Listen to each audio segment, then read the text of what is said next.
Magtuturo kayo ng management this semester, ma'am? Hindi, yung ano lang ako kasi nag-request ako ng study load sana talaga Yan, na ma'am. 9 units para isang subject lang ang turo ko. Pwede na kayo mag-request mo ng 6, tapos kay Dridge yung isa. Oo, yun. So iniisip ko para hindi naman din ano, Hindi pwede sa mabigat. akin yung management tapos si Dridge magtuturo. Uy, nagre-record na pala. Ay, Oy, hello. meron na? Oh Nagre-record na my pala. gosh. Ito tayo Chika galore. Nagre-record na pala eh. So, welcome to Coffee Break, Reflections and Conversations. I am your coffee buddy, Dan Dorado. Coffee break is a relaxed discussion on management principles over coffee, tea, or your choice of drink. I am Rhea Rowena Apolinario, your resident mama and tita. It is a virtual pantry where we meet our colleagues and friends in the LIC world. This is Johnny Sormiada. And I am Rich Reyes, your teaching assistant. So stop working for a moment. Grab your drink of choice and join us, the management faculty members of SLIS, on a well-deserved recess. Join us on our Coffee Coffee break! break!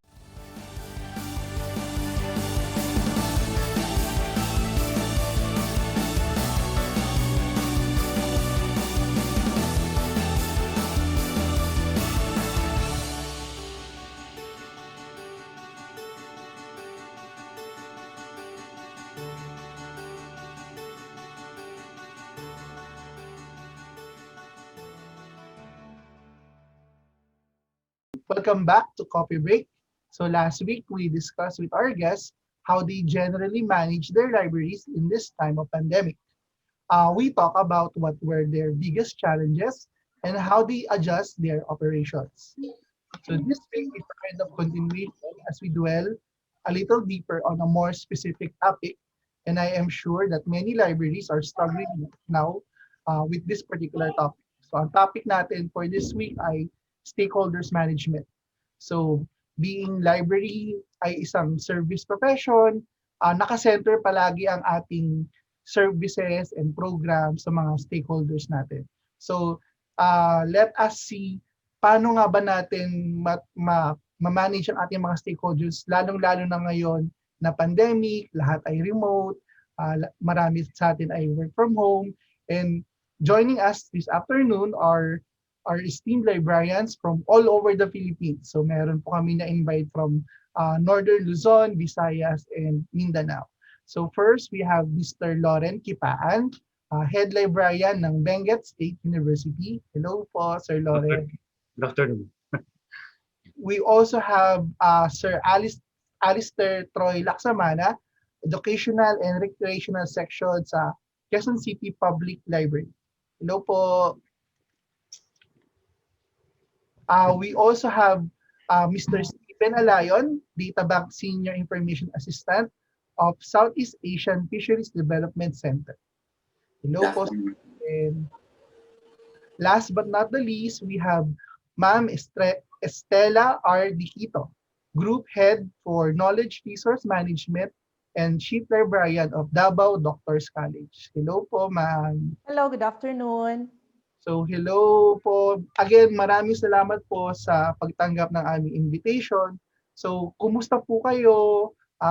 Kumusta po kayo sa mga libraries nyo? Can you give us a brief background of your institution, and can you tell us who are your major stakeholders? So siguro po magsimula po tayo kay Sir Loren. Okay. Good afternoon sa ating lahat. Ang Benguet State University ay nasa northern part of the Philippines, I think. Siguro ito na yung pinakamalimig na state university in the Philippines. So basically, ang stakeholders ko lang naman dito is employee, is particularly faculty members, students, and the community also who are interested to be a part of the library. So yun yung mga tatlong stakeholders ko dito. Okay, so very academic yung mga stakeholders ni Sir Loren. Yes. How about po kay Sir Troy? Si Sir Troy nasa public library eh. So, good afternoon po. Ako po si Sir Troy Laksamana.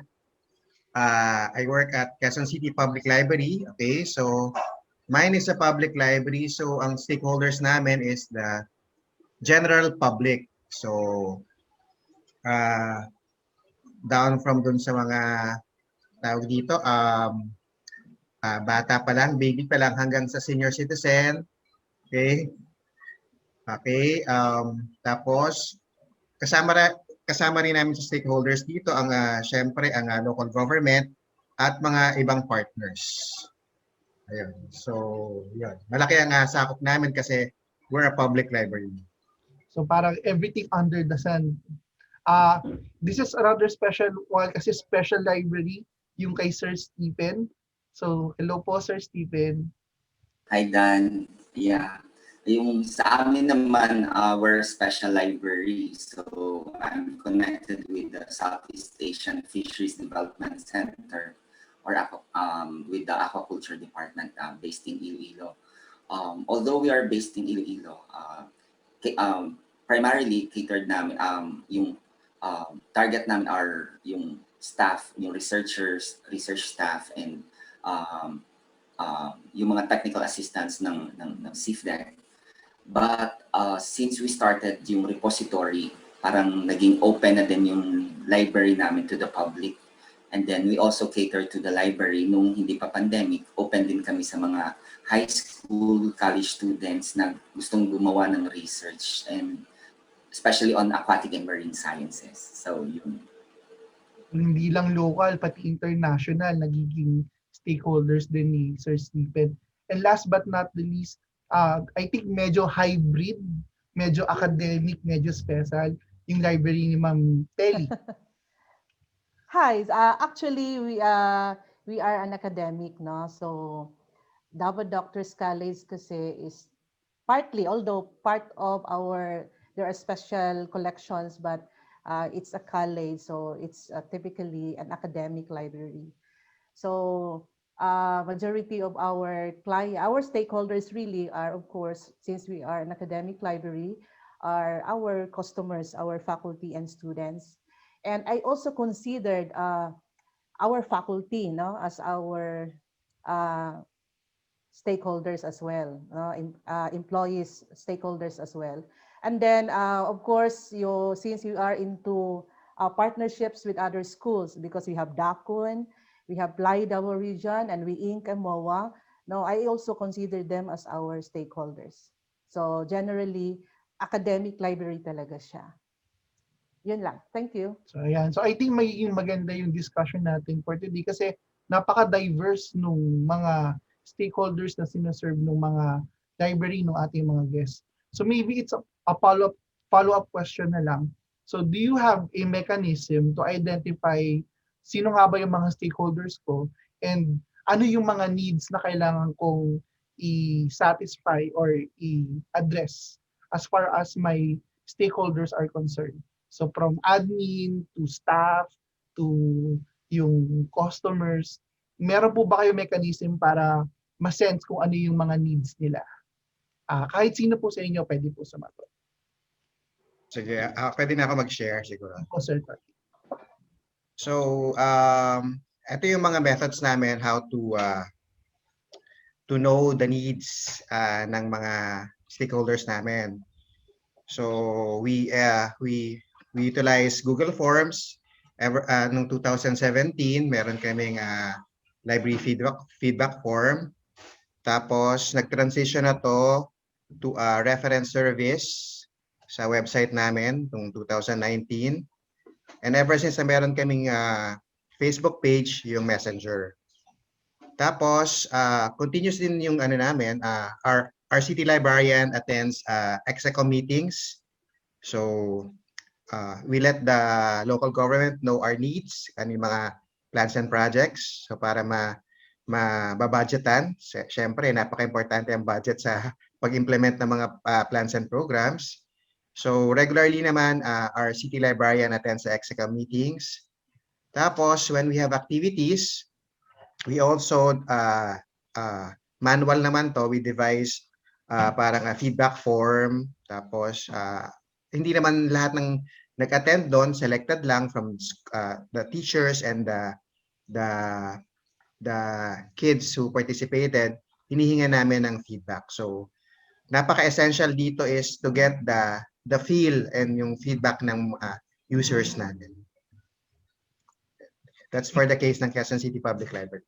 Thank you po, Sir Troy. Oh, Sir Dan, ako may follow-up question doon. Troy, kasi alam natin, ang laki talaga, no? Public.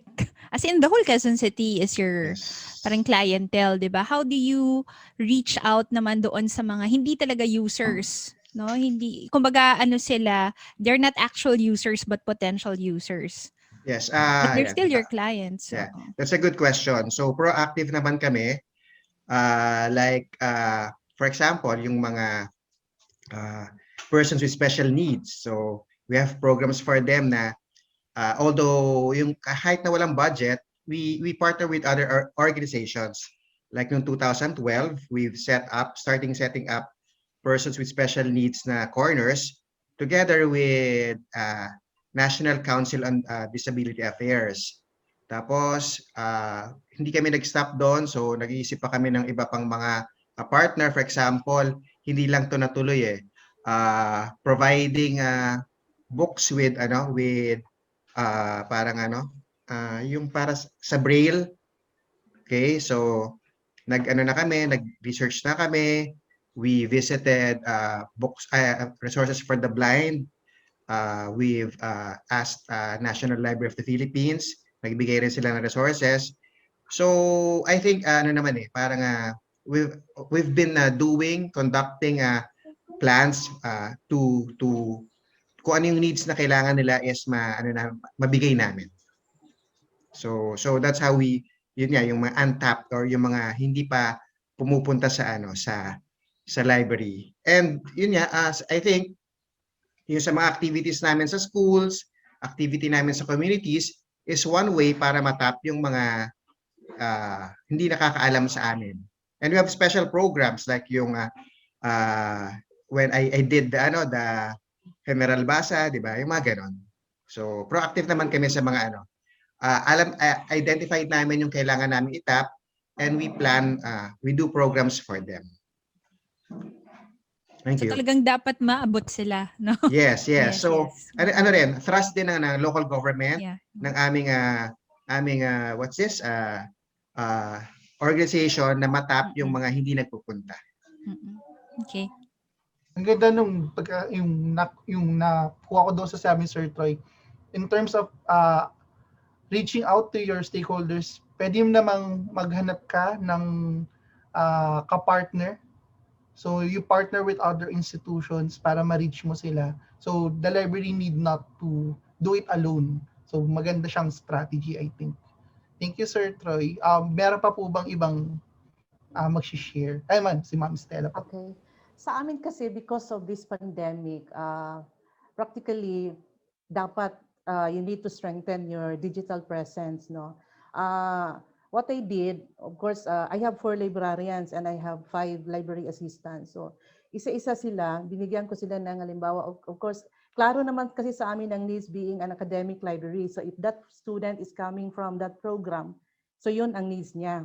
So, kasi sa amin, as much as possible, tama yung sinabi ni Sir Troy, we have to be proactive.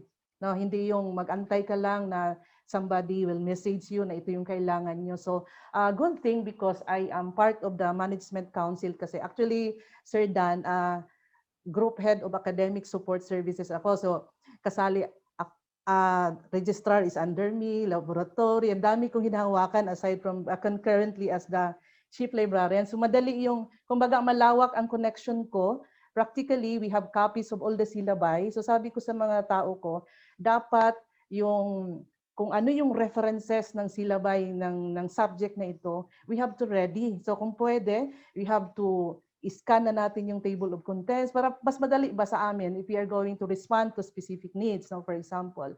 So yung mga librarian, kanya-kanyang toka. No? Halimbawa, one librarian will take charge of nursing kasi sila ang pinakamalaki sa amin.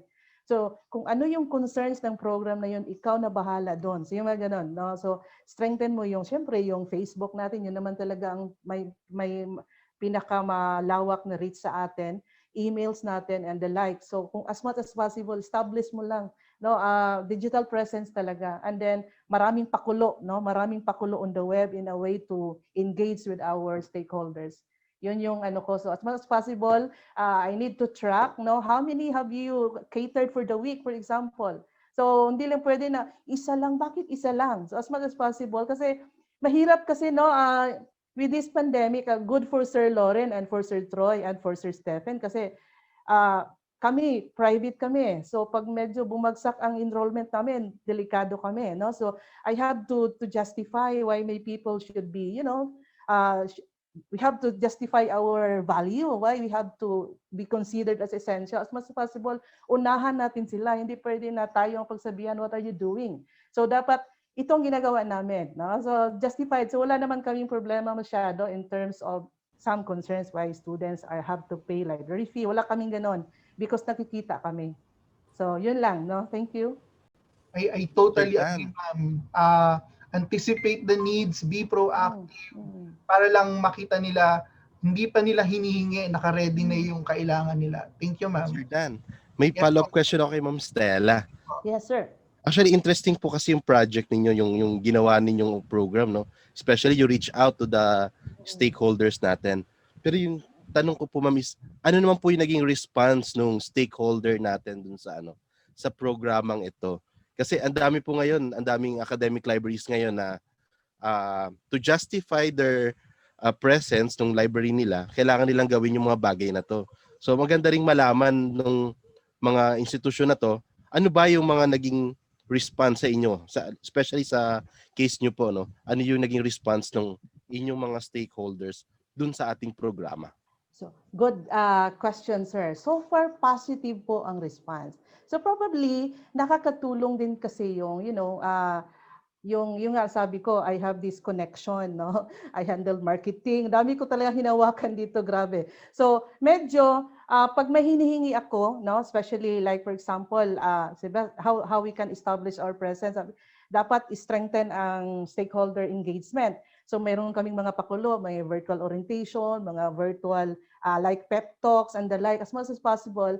And good thing I have the support of the president. So inaano ko kasi, no, halimbawa, ito yung halimbawa, I have this program and then I reported that ang accomplishments namin, no. So tapos ginaano ko, tapos I recognize them, no. So thank you for participating. And tapos sisi ko ang president at saka yung vice president. They have to really, you know, they really have to support us as well, no. So maganda po. Kaya nga strong dapat ang collaboration, no.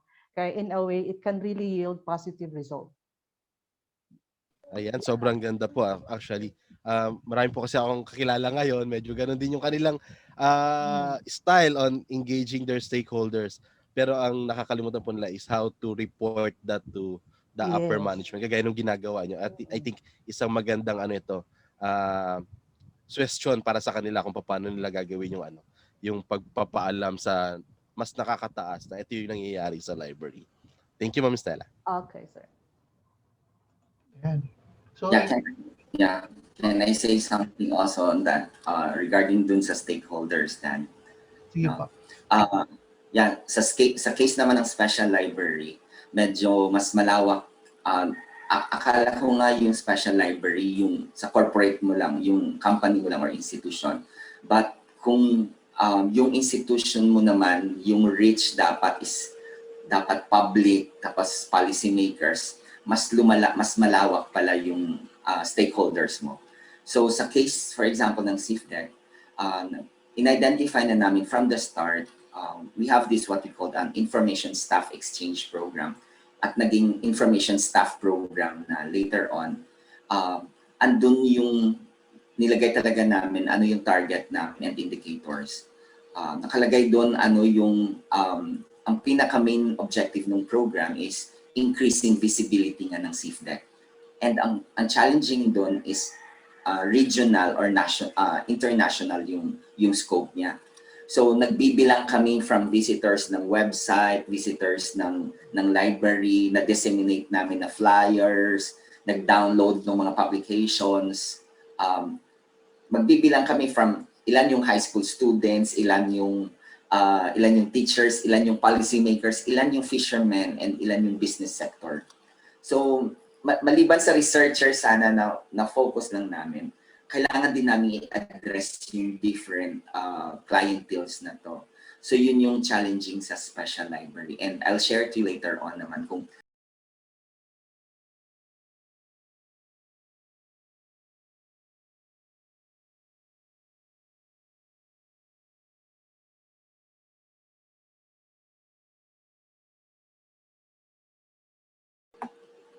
So yun, I think ang magandang na-mention ni Sir Stephen din is kailangan may KPI ka. Parang hindi sapat na ginagawa mo lang isang bagay.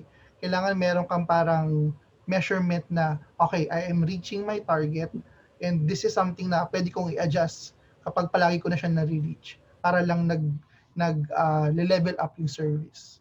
So thank you, Sir Stephen. I think we can move on to our next question. Okay. So yung next question po natin ay, given the scarce resources po nung library, so marami tayong stakeholders, andyan yung administration, yung ating internal stakeholders, yung staff natin, yung customers natin. Given the limited resources of the library, how do you prioritize? So, sa public, obvious yan, ang dami mo kailangan i-address. Sa kay Sir Stephen, ganun din. I'm sure sa mga academic libraries, ganun din. Iba yung need ng science teachers, sa math teachers, iba yung needs ng grade school, sa high school. So how do you prioritize the resources of the library in terms po sa needs ng stakeholders? Sa case naman ng namin, dito sa school namin, Benguet State University, of course, meron tayong mga theory as to how to prioritize. Pero sa akin naman, medyo nag-debate ako dun sa konting theory. Pero kasi nga limited yung budget, meron kasing mga quality assurance ang university. So kung ano yung mga, halimbawa ngayon, 2021, hiningi ko sa quality assurance office yung mga ma-accredit na programs or courses, yun yung binigyan ko ng priority ng budget. Yan. So, medyo yun yung style ko dito. Kasi yun naman yung basihan para ma-level off yung university mo or institution. So, yun yung isang ginagawa ko dito. And the other one is, of course, kapag university, naka-base naman sa CHED. So kung ano yung mga checklist na priority ng CHED, yun din yung namin, naka-prioritize na for funding. Then of course, susunod na dun yung mga natin, mga courses or colleges na Center of Excellence, Center of Development. So yun yung mga nabibigyan ng priority when it comes to budget kasi limited nga. So yun lang po yung style namin dito, sir. Thank you. Thank you, Sir Loren. Meron pa po bang ibang mag-share? Ayan. Sir. Si Ma'am Telly pa. Okay, I concurred with Sir Loren on that. No? Being an academic library, top priorities are those programs na for accreditation, due for accreditation, and those programs na due for permit recognition. So sa CHED yun. And also, since we have this new curriculum mostly, no, especially for the allied health program, so yun talaga ang priority. So, but of course, ang prinsipyo talaga is dapat no programs left behind. Regardless of kunti lang yung estudyante niya, dapat meron pa rin siyang allocation as much as possible. So that's from Davao Doctors practice. Thank you. Pag-usapan naman po natin yung problems encounter. So, meron po ba kayong, ano po yung mga biggest challenges na encounter nyo in, let's say, managing or negotiating with your stakeholders, and paano nyo po siya na-address? Paano nyo po siya na-solve?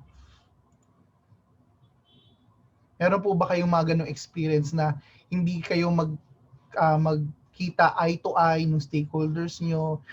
Iba yung gusto nyong gawin sa gustong gawin, let's say, nung admin, or may hinihingi sa inyong service na hindi maibigay, pinipilit nila?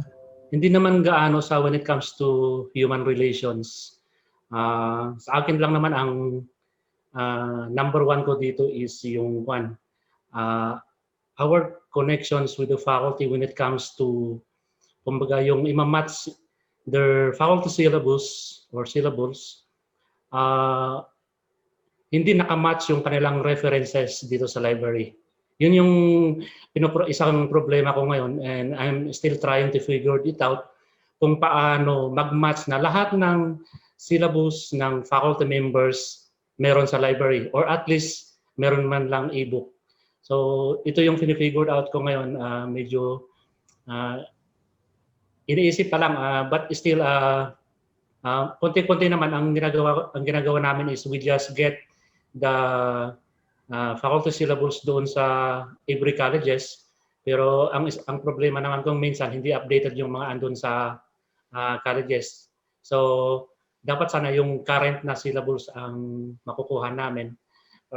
By the way, I think that is the one thing that we need to figure it out, kung paano mag-match talaga yung collection sa library versus the faculty syllabus, para wala nang conflict when it comes. Kapag pagdating ng stakeholder sa library, sabi ng teacher, meron dito kasi andito sa reference. Pero wala naman pala. So yun yung isang kuha namin. Pinifigure out pa namin ngayon. Ma'am Estela. Okay. In relation to the concern of Sir Lauren, hindi ka pala signatory sa ano, sir? Because sa akin, since I'm part of the signatory ng syllabus, ibinabalik ko, no? So hindi ko pipirmahan ang syllabus once the references are not found in our collection. Other than that, lalo na with this pandemic, pag wala akong nakikita ang electronic resources, binabalik ko din. No? So sabi ko, ops, revise your syllabi, indicate ganito, tapos sabihin ko, ops, your main reference is not available in the library. Kasi diba sir, sa accreditation, ganun yun eh. So kasi ako din, pakukuha accreditor kasi ako, and then pinapakinggan naman ako. So it's good thing na I have the say talaga in the syllabus. Sometimes nga pinapabusisi pa sa akin yung other parts ng syllabus. Dami ko ngang inano dito, dami kong pinapasukan. So that's one of our best practices actually, na talagang meron akong say sa syllabus, no? So and other than that, talagang once that syllabus is signed already by the VP for Academic Affairs, may kopya talaga kami. So matching is not a problem with us because these faculty members simply comply. Although iba kasi yung state U eh. So baka iba din yung kultura ng state U. So good thing our culture is not that difficult. So thank you. Problema talaga yan, ma'am, tsaka Sir Lauren, sa mga lahat almost ng academic libraries. Siguro umpisan yan kasi sa paggawa talaga ng syllabus. Hindi naman talaga gumawa yung teacher in partnership with the librarian. So, siguro ang pinakamagandang activity, maganda yung ginawa ni Ma'am Telly na isa sa mga signatories and she can verify na available yun or hindi. Another thing siguro is you can do workshop para na doon sila sa library gumawa ng by subject, gawin nyo by subject. Ilabas nyo lahat ng libro and references on that. Para nag-accreditation kayo on that particular subject. So, yun yung tapos, oo nga dan. Tapos, especially now, ang mahirap kasi electronics nga yung electronic version yung mga in-demand. Yung mga teachers naman, kuha lang din sila ng kuha kung ano available sa internet. Yun. So, they don't rely much on librarians talaga unless tayo yung sinasabi nga proactive and tayo yung lalapit sa kanila, no, that we can offer and yun, especially sa references. Yes, Ma'am Telly. Okay, if I may add to that, ang ginawa kasi namin as aligning to the proactive thing, no, concept. Ang ginawa kasi namin is we have this Google Drive, and then lahat, halimbawa program, nursing, medical, laboratory science, and the like. Pag-click mo doon, andun na yung subjects mo offered for the semester. Like nursing 101, nursing 102. Pag i-click mo doon, andun lahat ang resources. Gawin ng teacher, i-copy paste niya lang, no? So So class safe kami kasi ginagamit talagang galing sa amin. So proactive lang talaga, no? Link ang Google Drive naman, share link mo lang eh. These are the resources available from the library. So make use of this as part of your ano lang good. Sorry nagbisaya ako. So ano lang, no? Simply we have to yun nga strengthen our stakeholder management. We simply inform them. We have these resources, ma-print man or ma-electronic, inform them so they can make use of that. Hindi sila kukuha sa web na on their own tapos wala pala sa library tapos after a month mawala na sa internet kasi nga yan alam di naman di naman stable na fix yun doon so di ba, so we have that problem. So galing sa atin natin, and then they have to make use of those references. Thank you. Stella, nagagamit naman ng mga teachers ng mga estudyante? Yes, sir. It's a good thing kasi mahirap din i-push sa mga estudyante yung mga ganun di ba? So maganda na may partnership kayo with the teachers, di ba? Yes, medyo strong kami diyan, no? So the good thing probably sa amin kasi hindi masyadong marami, no? So we only have almost 2,700 college students and meron kaming senior high school na parang parehas din, 2,500, 2,600. So medyo manageable, no, in terms of hindi po na natin ikumpara with, of course, with those institution with 20,000 students, mahirap 'yon. So sa amin medyo manageable lang siya. Ma'am, yung sa Google Drive niyo po, list of references or the actual ebook or journal article that we have ang pinagawa ko talaga, sir, medyo masasakit ang ulo nila sa akin kasi pinagawa ko ng yung talagang andun na yung actual resources pag available naman sa internet at libre naman. Wala tayong infringement. Meron din akong summary na talaga na nakasite na naman. Yung ready na for APAs, 7th Ed. So meron din ako dyan. Meron din akong yung table of contents ng aming print copies.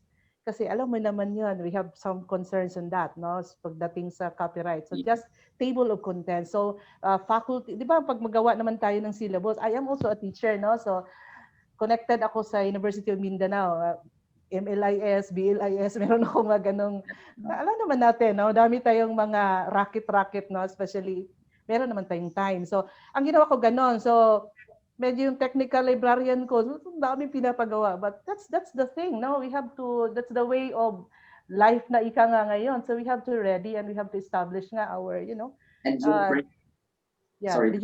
Yes, yung sir. print naman, ma'am, ng mga books, andun yung call number niya dun sa list Yes, of geographies. yes. No? Okay. Kasi Maganda may mga yung pakulo naman tayo, sir, diba? May mga pakulo tayo na the click and pick up service, book borrowing drive-through. Yes. So, minsan, ang estudyante, magsabi na lang, oops, nandito na po ako sa baba, and then one of my staff will go down, and then ibigay ang libro. Yung mga ganun ba?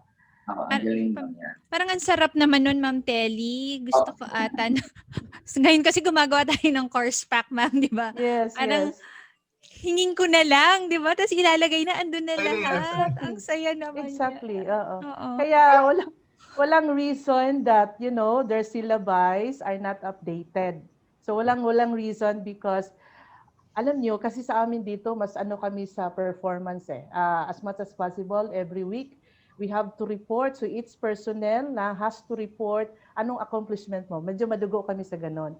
So as much as possible, you have to deliver. No? You really have to perform. Ganon ba? So yun, didiskartihan mo, especially ako, no? Just aside, side information. I have 5 nga library assistants and of course, they are not librarians. Medyo, what deliverable should I require from them? Especially during yung work from home pa kadalasan, hirap ako doon, no? So anong gagawin nito for me to justify na dapat may sweldo sila? Mga ganun ba? So a private thing, no? Ganun talaga sa private sector. Thank you. Ma'am, follow-up question lang po kasi napaka-interesting yung topic. Dami natututunan. Yes, na pwede rin naming magaya, di ba? So, natanong ko sana kung ilang staff ang gumagawa noon. So, sabi niyo 5. Pero hindi sila librarians, no? 4 na librarians, sir. 5 library assistants. I have 9. So 9. So, So ang nagka-quality check naman doon is yung librarians, tama? Yes, sir. Yes, sir. Ayan. So yun, no. So napaka productive po ng mga librarians at staff nyo.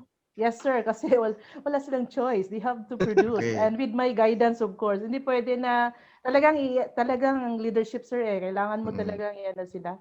Kasi especially ako, sa totoo lang, with my position kasi, more on plano na lang talaga, no? Because yun nga, I'm handling other units as well. Okay. And ang pinaka-mandate ko sa ngayon is to produce enrollment. Kasi nga ako din ang marketing coordinator. So problema ko how to recruit and how to produce enrollment with this pandemic. So yun yung ko. Miss ako kay Ma'am Telly kasi ang dami niyang hat na suot-suot. Yeah, Oo nga.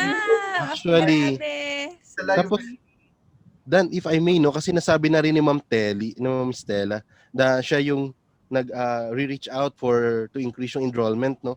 Ma'am, siguro I think ang ganda ring time nito na itanong na kasi pandemic po ngayon, 'di ba? Sobrang lahat tayo nasa bahay lang, lahat tayo parang bound to stay away from each other, yung mga ganung tipo. So how do you keep in touch po with your stakeholders and how do you assure them that you can still serve them and address their needs? All right. So, although maiba ito, okay. I prepared a marketing plan, no? So I prepared a marketing plan. It's a good thing that each program, we have 13 programs po kasi. We have only 2 graduate programs and 11 undergraduate programs. So each of these programs, merong representative. No? So there are 13 marketing representatives and then nag-meet kami palagi. So first thing is, of course, we have to strengthen balik ko din. Talagang related lang po. You have to strengthen our digital presence. Siyempre, we have our the website, we have our Facebook. Talagang nagbo-boosting kami, no? So nagbabudget kami for that. And each program as well, meron silang sarili-sarili, siyempre. Meron silang sarili-sariling Facebook page as much as possible that we have to reach out as well to those prospects namin. So ang ginagawa ko, I always monitor. So halimbawa, you're from this program, what are your initiatives, no, for your program? So marami silang mga pakulo din, no? They have to, syempre, ang common sa atin is meron tayong mga infographics, posted infographics, marketing statements, kahit ano-ano na lang, no, to establish our, presence doon sa web. At ang kagandahan kasi sa amin dito, we have, of course, connections with school principals. Now, we're able to establish that because nga sa aming senior high school, yung nawala, remember with the K-12, bumagsak ang population ng college. So, nagsistrengthen kami sa senior high school. So, we're able to establish connections with school principals. And kahit naman pandemic, they have this online career guidance program. As much as possible, lahat nun pasukan mo. So I'll simply assign manpower. For example, this Monday, okay, there is one school. So sabi ko, you represent, okay, so dalawa kayo. Ganun lang talaga. It's simply, yun nga, strategic pa rin, stakeholder management pa rin ang niya. So you simply, di ba, remember sa stakeholder management, you identify, you analyze, di ba? And then you plan, you engage. Yung ganon. So basic principles will still apply with this. Tapos yung mapakulo pa namin ngayon, for example, this is I think this has been also done by other schools. Like for example, meron kang virtual pep talks from your program. So isang program na ito. Meron siyang something like this na webinar style na 15 to 20 minutes. And then we sent out invites to all, of course, guidance counselors, so lahat ng school, baka bakante yung estudyante nyo, you can watch and gaganong mga pakulo talaga, sir. Talagang you need to connect, no, with those prospects. So saan man yon? So sa amin, senior high schools, di ba? Grade 12. So anong mga pakulo mo that you can somehow entice these students to participate? Yung ang dami pang pwede talagang gagawin, no? So good thing, as I've said, I have this support na talagang each program nagpa-participate talaga, and they are reporting na ito na yung ginagawa nila. They have proposed some webinar topics, mga ganon, na pwede nila naming i-live sa Facebook, mga ganon. So ang daming ginagawa just to somehow establish our presence and we can recruit, no, students. Yun na, dami ko pang gusto sabihin but limited lang ang time natin. Thank you. Ate Ellie, kay Sir Stephen, kasi yung SIFDEC, very strong na yung online presence nila eh. So given this pandemic, were there any adjustments kayong ginawa para lang ma-address yung needs ng stakeholders nyo? Ayun, when we developed the institutional repository, in-anticipate na namin yung increasing demand for electronic copies talaga ng mga articles or publications ng SIFDEC. So we started in 2011 and magti 10 years na kami this March. Ang na-notice namin when we started with, nung nag-start yung pandemic, April, May, nagkaroon ng increase ng download and live visits muna. Yung visits na using the Google Analytics, lumabas na 900% to 1,000% increase in the number of visits. Balikan natin si Stephen. Mamaya. May gustong ibalik na tanong kay Sir Troy regarding prioritization. Sir Troy, kasi given na ang topic na interest ng public ay anything under the sun, so how do you prioritize na, okay, bibili ako ng ganitong libro on this particular topic, or bibili ako ng something, ano ba, shoemaking, or how to cook? Sige. So share ko sa inyo yung ano namin, parang criteria namin sa pag-purchase ng physical book and i-apply na rin namin sa kunwari sa mga online database. So kasi limited budget lang ang kahit na malaking city ang Quezon City, okay?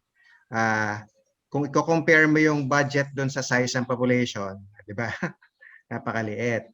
So kailangan ang criteria namin is una, nagbe-base kami sa statistics, yung pag nagsusulat sila sa okay?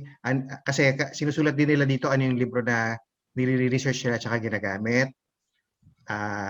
Tapos sa OPAC, pag mag-OPAC din sila, sinusulat nila dito kung ano yung mga research nila. Okay? Tapos, yun nga, ang pangatlong factor dito is yung fund availability. So, doon kami nagbe-base. So, meron kaming priority list. Tapos, kung ano yung nabilhan namin for this year, priority 1, the next year naman, yung priority 2, and so on. So, ganun yung style namin. Yan. So, for example, yun nga, ang budget namin ngayon sa books and database, 5 million combined. So, maliit yun eh. So, di ba, isang database nasa 1 to 3 million, di ba? So, isa lang. So, ganun. So, kailangan informed choice yung decision namin, yung makukuha namin para naman yung binili namin tsaka sinubscribe namin is totoong magagamit ng mga users namin. Previously, ang mga pinurchase namin sa database kasi nga dahil sa pandemic, before pa pandemic, press reader, tapos word book encyclopedia. So yung press reader para sa mga senior citizen tsaka para sa lahat. Mga gamit din na estudyante yon. Yung word book encyclopedia sa mga estudyante. Pero ang subscribe naman namin dito is yung IP based. So ang problema naman dito is paano ma-access kung hindi naman pupunta sa library. Yung mga so ngayon dapat merong ganong mga considerations. Kailangan merong easy proxy, merong open Athens additional ulit yun. Additional ulit. So ang ginagawa namin is yun nga, naghahanap kami na nagpo-provide ng free access na subscribe na nila. For example, sa National Library and before yung IPEL, di ba? Pero na-discontinue na to. It's a good thing na ang National Library of the Philippines is meron pang mga database and ina-allow nila na ma-access ng mga public libraries. So this year, yun nga, meron silang mga database na pwede namin magamit. Sa amin naman, ang ginagawa namin is ipopromote namin to sa mga schools. Paano namin ipopromote is online tutorials o online Before, meron kaming book mobile. So meron kaming mag-schedule na kami together with NLP, sila Ma'am Sinia ang mag-orient, and invite namin yung mga school librarians and teachers para mag-attend para magamit yung mga database na pwedeng pinapagamit ng National Library of the Philippines. Kasi marami, meron din encyclopedia, merong e-books, merong lahat. Magagamit ng users ng public libraries. So dapat, yun nga, palagi na lang natin narinig, proactive tayo, nag-research tayo ng mga gantong mga resources na supposed to be may bayad. Talaga may bayad naman, pero ina-allow naman na ma-access ng public. So you have to be, parang strategize ka kung paano, saan ka makakakuha ng mga gantong mga resources and ipo-promote mo to. Napaka-importante dito ang pag-promote, di ba? Kasi kung tayo lang nakakaalam, hindi natin tuturuan sila paano to gamitin, hindi rin magiging useful para sa iba. Gusto ko marinig yung experience na nang sa Benguet ba yon kay Sir Lau? Kasi kanina narinig natin si Ma'am Stella, di ba? Kasi sila supported sila, funded sila, di ba? UST naman, oo. Yung State University. Sa Benguet State University, when it comes to State University, correction lang Sir Troy, hindi po gaanong funded ang State University ngayon. Kasi nga sa free education. Noong free tuition, okay pa ang State University. Pero nung naging free tuition na, free education na, including the miscellaneous, naging challenge na talaga yung budget.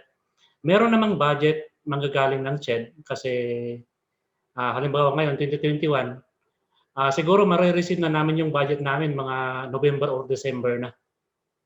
Yan. So, wala kaming, ang gagastusin namin ngayon yung budget ng 2020. So, hindi namin namin siya ma-zeroin, hindi namin ma-project kasi ang ginagamit namin ngayon is yung pang last year pa. So, medyo challenge din yung pag-budget doon. So, when it comes to yung mga yung mga solution namin, nasusolusyonan naman, pero parang hirap sabihin sa public, no?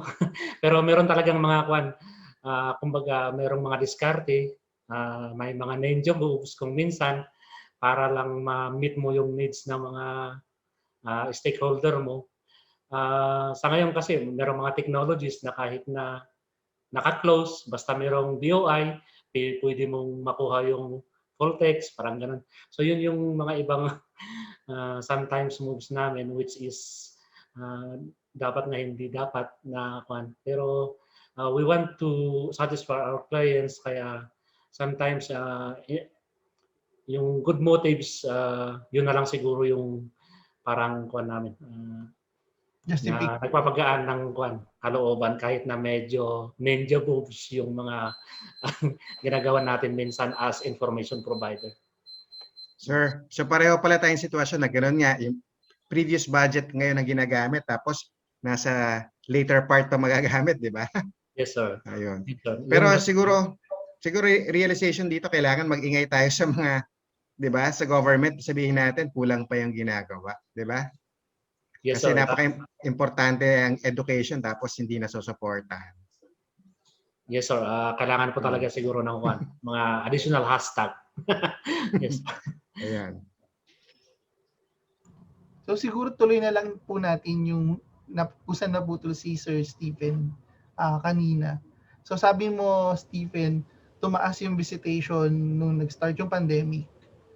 And then kasi yung sa repository namin nung nag-start yung pandemic, of course yung mga teachers and students nag-online. And karamihan ng mga fisheries faculty wala namang access na to the library. So they need yung mga e-books nga, manuals that they can use sa online class nila. So doon nag-increase yung tawag namin, yung visit and download sa repository namin. Another thing is kung nauso yung plantita at saka plantito, meron ding nag-isip, di ba, nag-close yung mga businesses.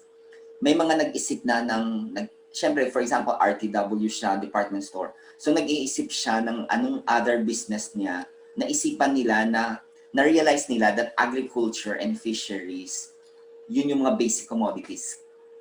Farming. So, naisip ng mga tao mag-alaga ng tilapia, ng hito, yung pagkain talaga bangus, bumalik doon. So other than yung plants. Parang back to basics, no? Kasi hindi pwedeng hindi kakain ang tao. So, back to agriculture and fishery. So Oo. siguro po, last word na lang. Ano po yung pwedeng yung maging advice sa mga libraries, lalo ngayong panahon ng pandemic?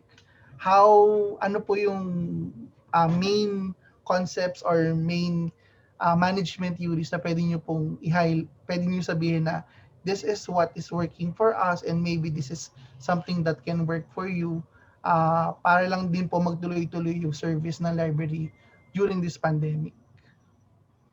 So siguro start po tayo kay Sir Troy. Siguro pinaka key takeaway ko dito is you know your users.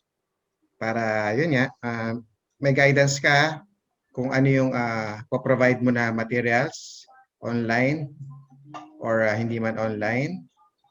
Tapos yun nga, katulad din, yun lang siguro sa part ko.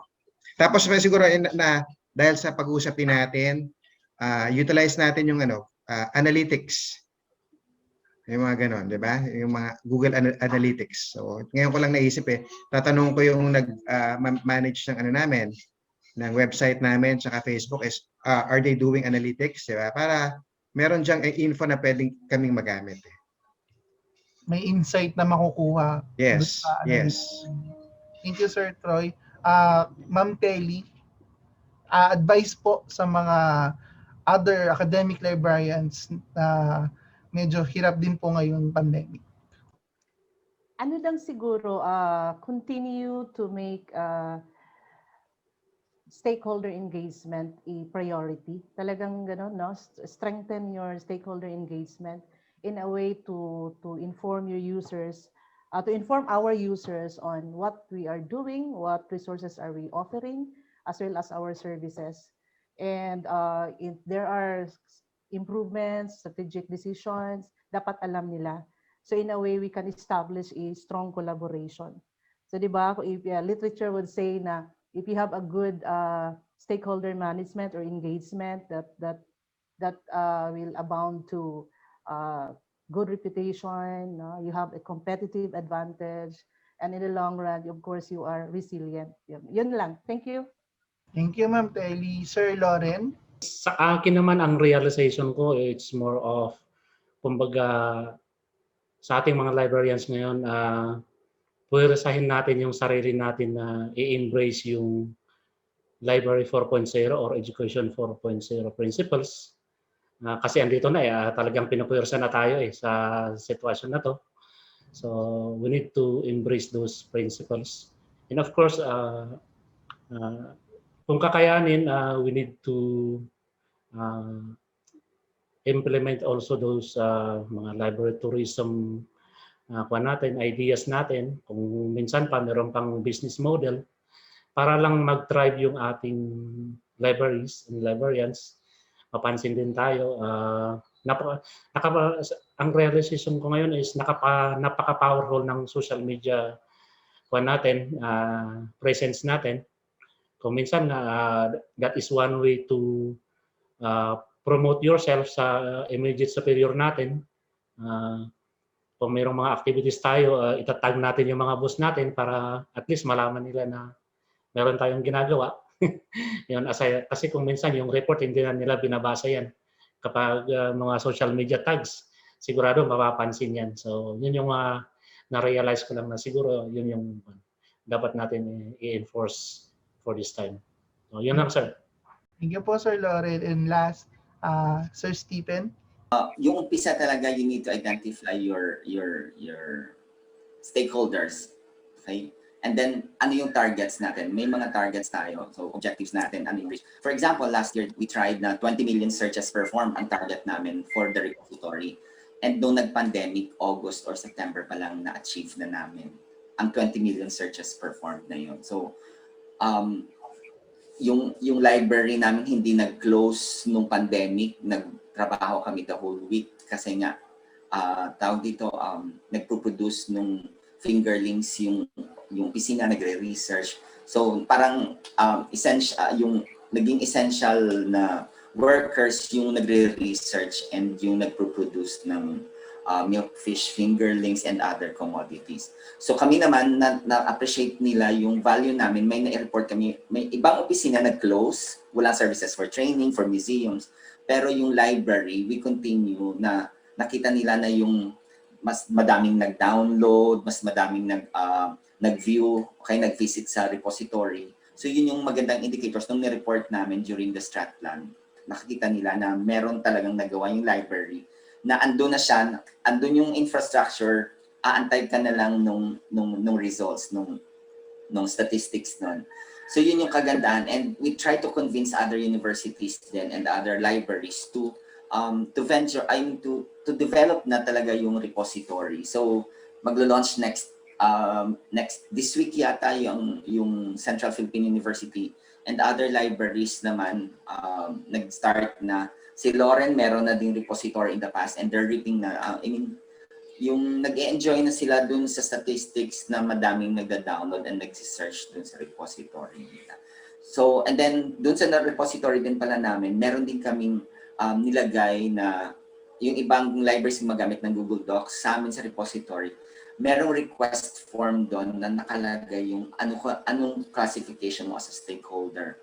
Businessman ka ba, fish farmer, student, teacher, faculty, or researcher. So, na-i-report din namin to using yung statistics nga and indicators natin na dun sa repository. So, yun, yung request ko lang sa mga libraries, meron pa rin tayong value and kailangan talaga natin ma-identify yung target natin ng mga clienteles and ano yung channel na ma-disseminate natin yung information kung through repositories, kung through social media, kung through website. Nasa sa atin din kung paano natin ma-disseminate yung information natin. Okay, thank you. Okay, maraming salamat po. Ang ganda nung naging discussion kasi ako ang pinaka-main takeaway ko is as long as kilala natin yung stakeholders natin, given this pandemic, mas lalong na-highlight yung importance natin as information centers, as libraries. So, bilang huling katanungan, something na tinatanong po namin sa mga guests namin, ano po ang inyong drink of choice? Lalo po pag, ganito, chillax lang, nagpapahinga, ano po yung most probably iniinom nyo? Sir Dan, dahil nga malapit na rin ang Valentine's, di ba? Anong drink ang pwede niyong i-share with your special someone? Or special people, kung wala. Special people, oo, tama. Ano yung i-share niyo pong drink sa kanila? Unahin natin si Ma'am Telly. Actually, brewed coffee lang talaga ako. No? I have other concerns with other coffees kasi nagpapalpitate ako, so I have no choice. Brewed coffee. Sir Troy, ano pong drink ang paghahatian niyo po ng inyong special someone ngayong Valentine's? Sa akin naman, English tea. Pero homemade lang. Okay. Usually ginagawa ko, Lipton tea, tapos nilalagyan ko ng milk. So, yun. Lipton tea and milk. Okay. Sir Lauren? Sa akin naman, brewed coffee with liquid milk and Ganoderma. It's either Ganoderma. Yan. Yan. So, yun lang, dalawa. And last, Sir Stephen? Yung sa akin naman, tsaa actually, and water din. Hindi ako masyadong mahilig sa kape other than yung iced coffee or blended na.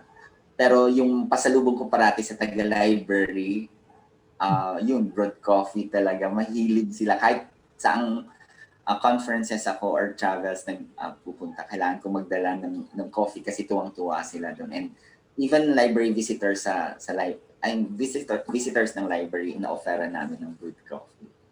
And tea also. So yun. So maraming salamat po for the privilege of your time. And at this point, we would like to thank our sponsor. Ma'am Maria, sino po yung sponsor natin? Yeah, ang sponsor natin ay Cafe Moksha. Ah, Yan. So, all our, of course, all our speakers will receive coffee beans from Cafe Moksha. So, we'll get your details Thank you. later at ipapadala po namin sa inyo. Maraming salamat, Cafe Moksha. yeah. So again, ay, bell na. Tama. Time na! Ang bilis naman ng Na coffee break. ibalik sa trabaho. Oo nga, isang oras na coffee break ang saya. Pero nag-work naman tayo eh. Oo. Pero again, thank you po so much, Ma'am Telly, Sir Stephen, Sir Troy, and Sir Lauren. We hope to have you again in the future episodes of Coffee Break. Join us again next month as we discuss another important management topic and issue here in Coffee. Coffee break! Break. Coffee break! Thank you po. Thank you! Thank you! Salamat po. Oo, may mga guests tayo. Grabe na all over the Philippines talaga kami.